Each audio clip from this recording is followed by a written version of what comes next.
Welcome to அனிஸ்னா kitchen. இன்றைக்கி நம்ம வீடியோட கடைசி நாள், அதாவது 90's கிட்ஸ் வாரத்தின் கடைசி வீடியோ 7வது நாள். இன்றைக்கி 7வது நாளில் என்ன டிஷ் அப்படின்னு பார்த்தீங்கன்னா பொரி உருண்டை தான். இந்த பொரி உருண்டை ஸ்கூல் போகிற டயத்தில் நம்ம கடையில் வாங்கிட்டு ஸ்கூல் வரை நடந்து போன ஞாபகம்லாம் எல்லாத்துக்குமே இருக்கும். அதே பொரி உருண்டையை நம்ம வீட்டிலே செஞ்சு எப்படி சாப்பிட்லாம் அப்படின்றதான் இன்றைக்கி நம்ம வீடியோவில் பார்க்க போகிறோம்.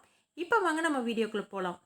இதுக்கு முதல்ல சக்கரை பாகு காய்ச்சிக்கலாம். அதுக்கு ஒரு பாத்திரத்தை அடுப்பில் வச்சு 1 கப் அளவுக்கு வெல்லம் சேர்த்துருக்கேன். 1/4 கப்பு தண்ணி சேர்த்துக்கலாம். இதை நல்லா கொதிக்க வச்சுக்கலாம். இது எதுக்காக பண்ணுறோம் அப்படின்னா, அந்த வெல்லத்தில் உள்ள தூசியெல்லாம் எடுக்கிறதுக்கு தான்.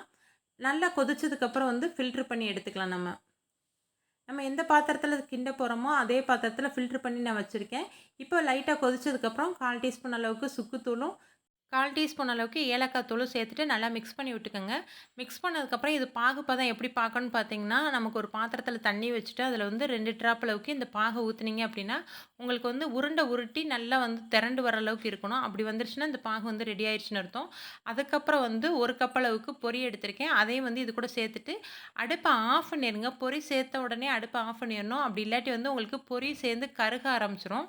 அடுப்பை ஆஃப் பண்ணிவிட்டு நல்லா அந்த பொரியும் அந்த சக்கரை பாகும் நல்லா மிக்ஸ் ஆகிற அளவுக்கு நல்லா ஃபுல்லாக கிளறிக்கங்க. கிளறினதுக்கப்புறம் ஒரு பிளேட்டு எடுத்துகிட்டு அதில் இதை ட்ரான்ஸ்ஃபர் பண்ணி வச்சுக்கலாம். அப்போ தான் கொஞ்சம் இந்த சூடு லைட்டாக ஆறும். அதே பாத்திரத்தில் வச்சிங்க அப்படின்னா உங்களுக்கு சூடு அந்தளவுக்கு சீக்கிரம் ஆறாது. இந்த மாதிரி வச்சுட்டு லேசாக ஆறினோடனே லைட் சூடு இருக்கும்போதே கையில் எண்ணெய் தேய்ச்சிட்டு நல்லா உங்களுக்கு வேண்டுற ஷேப்பில் நீங்கள் உருண்டை உருட்டிக்கலாம். உருண்டை உருட்டி நீங்கள் ஒரு பாக்ஸில் எடுத்து வச்சுக்கலாம். ஒரு பிளேட்டில் எடுத்து வச்சுக்கோங்க. அதுக்கப்புறம் இந்த உருண்டை ஆறுனதுக்கப்புறம் நீங்கள் கவர்லேயோ இல்லை பாக்ஸ்லேயோ போட்டு வச்சிங்க அப்படின்னா உங்களுக்கு ரொம்ப நாளைக்கு அது முருகலாகவே இருக்கும். பதுத்து போகாமல் நல்லாயிருக்கும்.